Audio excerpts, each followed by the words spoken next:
My first word was read. My path was defined literally from the first word I ever spoke. I cannot remember a time in my life when I could not read. I devoured books as a child. I spent every penny of my allowance on books, and I checked out as many books as I was allowed to from the public library. I loved telling my family about what I was reading, and in school, I was never happier than when we read a book as a class and then we discussed it together. I majored in English in college, and in 2013, I received my doctorate in English and Comparative Literature. I was incredibly proud of the work I did on the dissertation. The process of writing it, however, was incredibly isolating. Long hours spent in the library alone or in a room of my apartment with the door closed, just ignoring everyone else. I couldn't really share what I was doing with my family and friends, which is one of the things I love most about studying literature. Somewhere along the way, I lost the pleasure that came from reading. Wanting desperately to get it back, I decided to volunteer with a project called One Book, One New Orleans. When I signed up, all I knew was that they picked one book every year, they encouraged everyone in the city to read it, and they designed community programming around the book. I thought a citywide reading experience would be the perfect way to remind me why I love to read. That was 2013. Fast forward to 2021, and One Book, One New Orleans has transformed from a project to a nonprofit organization.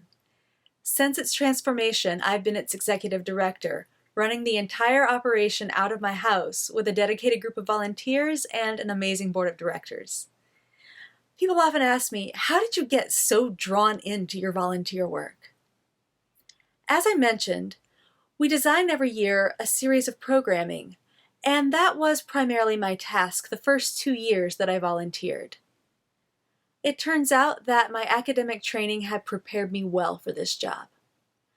I could imagine different ways to approach a single book, and I knew how to create robust conversations that would keep an audience engaged. As much as I enjoyed hearing fresh perspectives on the book from readers of all walks of life, that wasn't really what drew me in, though. I quickly learned that I had signed up for something much more than a citywide reading experience. The functionally literacy rate among our adults in New Orleans is 27%.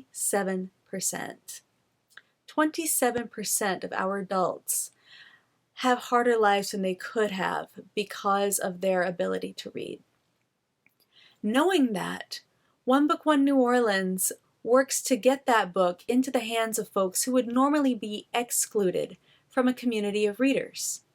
We develop a curriculum around the book, and then with a network of community partners, we get the book into adult basic education programs, which teach adults who read at a second grade level and above. We get the book to HiSET programs where adults are studying to take their high school equivalency, as well as adult ESL programs for adults learning English for the first time.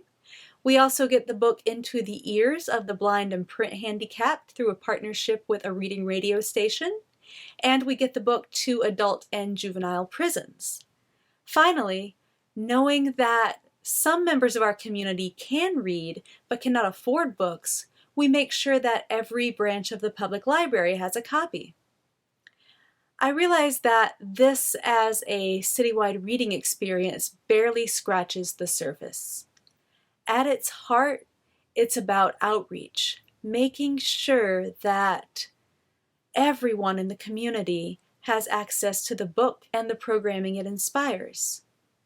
That outreach inspired me to learn more about how literacy plays a role in the daily life of a community. The more I learned, the more I was convinced that I had signed up for something special. Article after article, statistic after statistic proved that low literacy is tied to high poverty, high incarceration, high domestic violence rates, high unemployment rates, poor healthcare outcomes, and a lack of participation in the democratic process. Now, knowing that our city's functional illiteracy rate among adults is higher than the national average, I decided to take a look at the numbers. I compared New Orleans' numbers to the national averages. And sure enough, our city's poverty rate, incarceration rate, and unemployment rate are higher than the national average. And our turnout for the 2020 presidential election was lower. While it was harder to find reliable data on domestic violence and healthcare outcomes with city versus national averages, I was able to find data ranking these issues by state. Sure enough, our state's healthcare ranks 45th overall, and our domestic violence rate is higher than the national average. While looking at national averages, I also looked at statistics on adult literacy. And one thing I found shook me to the core. Nationwide, 70% of adults who are incarcerated cannot read at a 4th grade level. That statistic caused me to question every narrative I've heard about the criminal justice system. I asked myself, if an adult cannot read at a 4th grade level, what real chance do they have to assist in their own defense? Could New Orleans' illiteracy rate be one of the reasons that our city consistently ranks as the most incarcerated place in the nation? Could it be one of the reasons that our other numbers are cause for concern as well? And if everything I've read says that every problem tied to low literacy disproportionately affects Black and brown people, how does that impact the daily life of a majority Black city like New Orleans? Could a more literate city become a more equitable city as well? I began to realize that by providing adult literacy resources, perhaps we could help be one part of the solution for a complex set of problems. I learned not only about numbers, but also about the lives of adult learners. I learned that the number one reason people drop out of high school is family obligations. I learned that the number one reason people who are enrolled in adult education programs don't often finish is lack of childcare. I learned that adult learners are not simply folks who've turned their backs on education. Most likely, they've had to make a choice between their education and someone else's well-being. But in making that choice, they run the risk of falling into a dangerous cycle. International studies have shown that the single greatest indicator of community health is the education level of mothers. And the single greatest indicator of a child's academic success is the education level of its mother. In other words, education, like many other privileges, is passed down from one generation to the next. Many who have had to make the choice between sacrificing their education and their loved ones' well-being have done so with the best of intentions, but at the same time, that sacrifice can create repercussions for their children and their children's children. Even though my focus is adult literacy, I'm often asked about children. Almost inevitably, when speaking to a group of people, someone will ask me my opinion on public education in New Orleans, especially why children are failing. And almost inevitably, someone else will chime in with, well, it's the parents, it's the home life. The parents don't help. And I respond to that comment with a question. Is it that the parents don't help? Or is it that the parents can't help because they themselves missed out on the opportunity to get an education? Because those are very different problems. And if it's that the parents can't help, then what are we as a community doing about it? Many folks who, for whatever reason, missed out on education the first time around would love another chance at it. Every single adult education program in New Orleans and its surrounding areas has a wait list, which tells me that sometimes adults aren't getting the educational help they need, not because they are unwilling to learn, but because we don't have the resources to help them meet their goals. Now, everything I've talked about so far has been based on numbers and statistics and conversations with educators. And while these things are compelling, they were not the thing that drew me in. What really drew me into this work is the conversations I was able to have with adult learners themselves.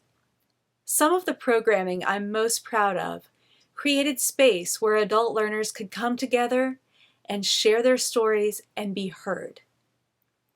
Whether it was a 72-year-old man reminiscing about the moment he walked through the grocery and for the first time in his life realized that there are signs above the aisles telling him where to find what he needed, or a parent talking about getting a better job and being able to better provide for their children, or an immigrant excited because his newfound language skills had helped earn him a promotion from line cook to sushi chef.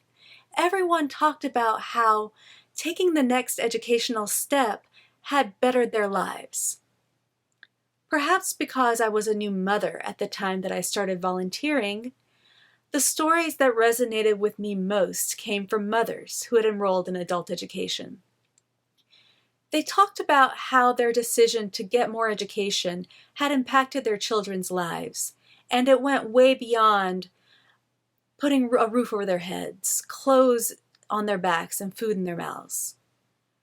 One mother's child went from the bottom of her third grade class to the top, simply because the two sat together and did their homework together every night. Another mother, who had read at a second grade reading level when she gave birth to her twins, got literacy help when they were young. One twin became a paramedic, and the other one received an associate's degree. Yet another mother was incarcerated when she enrolled in a program and received her high school equivalency. Upon her release, she was able to enroll in community college. And among the many things that her new degree helped her do, regaining custody of her children was her proudest achievement. All of those children were on the honor roll when I met her. Adult education, I quickly realized, does not just affect one person. It has the power to change a family's circumstances for generations. And with that realization, the pieces of my own life started to make more sense. My own mother, the one who taught me to love books more than anything, dropped out of high school largely due to family obligations. Before I was born, she enrolled in adult education and received a GED. With that GED, she was able to take some business classes at a college, and while she did not receive a degree, she did get the skills she needed to successfully own a small business. Because she owned the business, she was able to have the freedom to decide to bring us to work with her every day. Because she brought us to work with her every day, she saw to it that we studied and did our homework. Because we studied and did our homework under her supervision, we excelled in school. And because we excelled in school, I eventually earned a Ph.D. and my sister a law degree. That GED set into motion the chain of events that led to my own accomplishments. Had I not decided to volunteer, I would have never realized that I myself am part of the story of adult education. That understanding is ultimately what drove me to help transform a 6-week project into a nonprofit, because I realized as much as I love books, my path really isn't about reading. It's about making sure that everyone has a chance to be a part of this story.